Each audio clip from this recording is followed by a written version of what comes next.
Welcome back to FDVN channel, where we share current legal issues, provide legal English lessons, and connect to build our English skills in the legal field. In today's video, we continue with the vocabulary lesson through judgment. The name of the judgment: New York Central Hudson River Railroad Company v. United States, 212 U.S. 481 in 1990. Please listen carefully to the video and fill in the blanks we left. The answer will be at the end of this video. Summary of judgment. Subtract. Primary holding: a corporation can commit a crime, although not all crimes can be committed by a corporation because of its specific character. Facts: New York Central and its assistant manager were alleged to have provided rebates to certain companies who were using its trains to transport sugar from New York to Detroit. On appeal, New York Central argued that the Elkins Act was unconstitutional and that a corporation cannot commit a crime. The act imputed liability to a corporate common carrier for misdemeanors that were committed by officers or agents. More generally, it arranged for the attribution of acts or omissions by officers or agents of the corporation to the corporation. There is no rational argument for why corporations should not be held responsible for crimes that consist of violating a specific federal statute. It is logical to attribute the actions and intentions of their agents to corporations, since the agents are acting under corporate authority.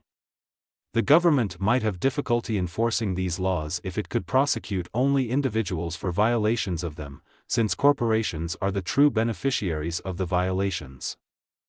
2. Main content of judgment: New York Central and Hudson River Railroad Company v. United States, No. 57, argued December 14, 15, 16, 1908, decided February 23, 1909, 212 U.S. 481. An indictment is sufficient if it specifically states the elements of the offense charged with sufficient particularity to fully advise the defendant thereof and so as to be pleaded in bar of any subsequent prosecution for the same offense. Section 1025, Reverend Stat, under the Interstate Commerce Act, where a shipper pays the legal rate on numerous shipments and at intervals receives a rebate from the carrier, there is a separate and complete offense on each payment, and not one continuous offense, although all the payments were made under one agreement.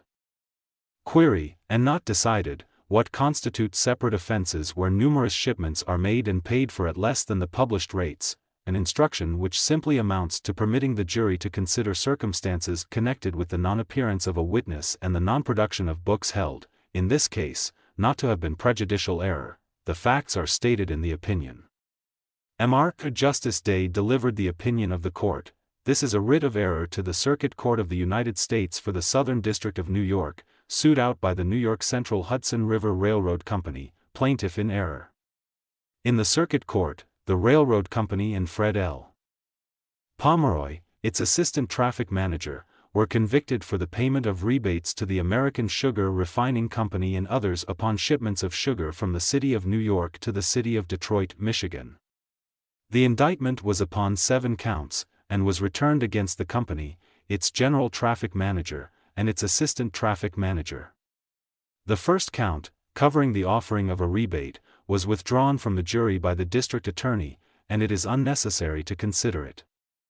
The second count charges the making and publishing of a through tariff rate upon sugar by certain railroad companies, including the plaintiff in error, fixing the rate at 23 cents per 100 pounds from New York City to Detroit, and charges the railroad company's general traffic manager and assistant traffic manager with entering into an unlawful agreement and arrangement with the shippers, the American Sugar Refining Company of New York and the American Sugar Refining Company of New Jersey, and the consignees of the sugar, W.H. Edgar Son, of Detroit, whereby it was agreed that, for sugar shipped over the line, the full tariff rate being paid thereon, the railroad company should give a rebate of 5 cents for each 100 pounds. This count charges that, during the months of April and May, 1904, shipments were made under this agreement, and the regular tariff rates paid thereon. On July 14 of that year, a claim for a rebate in the sum of $1,524.99 was presented by the agents of the shipper and consignees, and paid on the 31st day of August to Lowell M. Palmer, agent of the sugar company, for the benefit of the shippers and consignees. In each of the counts, except the sixth, the lawful rate is charged to have been 23 cents per £100. During the month of June, 1904, the same was reduced to 21 cents per £100, and the rebate agreed to and paid being 3 cents per £100. The second count covers the shipments of April and May 1904, the third count the shipments for July and August 1904, the fourth for September 1904, the fifth for October 1904, the sixth for June 1904, and the seventh for April and May 1904. In each of these counts, there is an allegation of the payment of the published rate, the presentation of the claim for the rebate, and the statement of a specific sum allowed and paid on account thereof. Upon the trial, there was a conviction upon all of the 6 counts, 2 to 7 inclusive. The assistant traffic manager was sentenced to pay a fine of $1,000 upon each of the counts, the present plaintiff in error to pay a fine of $18,000 on each count, making a fine of $108,000 in all. The facts are practically undisputed. They are mainly established by stipulation, or by letters passing between the traffic managers and the agent of the sugar refining companies. It was shown that the established, filed, and published rate between New York and Detroit was 23 cents per £100 on sugar, except during the month of June, 1904, when it was 21 cents per £100. The sugar refining companies were engaged in selling and shipping their products in Brooklyn and Jersey City. And W.H. Edgar Son were engaged in business in Detroit, Michigan, where they were dealers in sugar.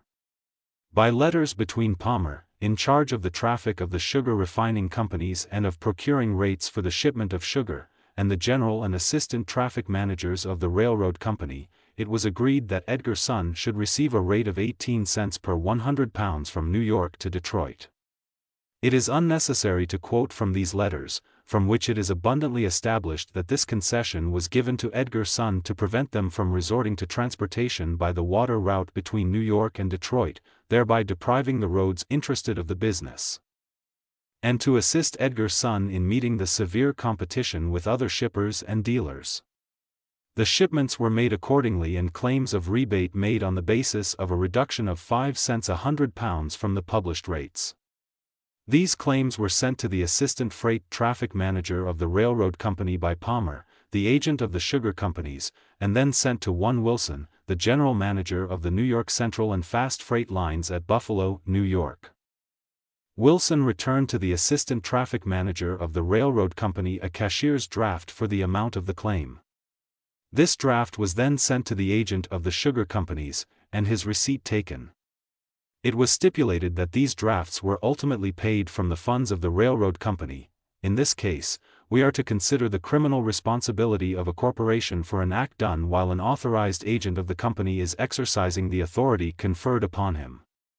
It was admitted by the defendant at the trial that, at the time mentioned in the indictment, the general freight traffic manager and the assistant freight traffic manager were authorized to establish rates at which freight should be carried over the line of the New York Central Hudson River Company, and were authorized to unite with other companies in the establishing, filing, and publishing of through rates, including the through rate or rates between New York and Detroit referred to in the indictment.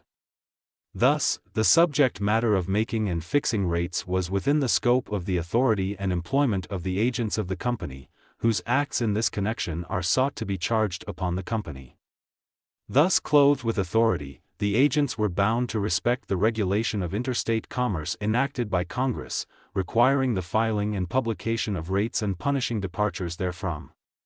Applying the principle governing civil liability, we go only a step farther in holding that the act of the agent, while exercising the authority delegated to him to make rates for transportation, may be controlled, in the interest of public policy, by imputing his act to his employer and imposing penalties upon the corporation for which he is acting in the premises.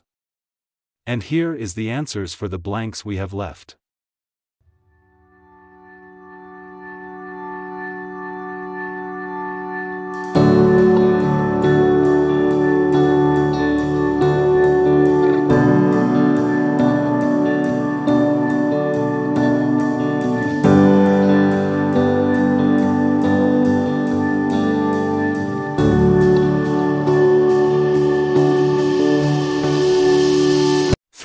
Boost your vocabulary. 3.1 Collection of some specialized vocabulary from the above: judgment, appeal, unconstitutional equals illegal, federal statute equals federal law, an indictment equals accusation, the circuit court, conviction equals sentence, be sentenced to pay a fine equals to be ordered to pay a fine, the criminal responsibility equals criminal liability, the scope of the authority equals extent of authority. 3.2 Additional vocabulary related to commercial disputes in cargo transportation, bill of lading, charter party, delay in delivery, loss or damage of goods, short delivery, deviation, incoterms, claim, cargo, force majeure, arbitration, litigation. And that is the end of the lesson today. If you have any further question, please comment below this video or send your consideration to our email. Remember to subscribe, like and share this video if you find it helpful. Thank you for watching and see you in the next video.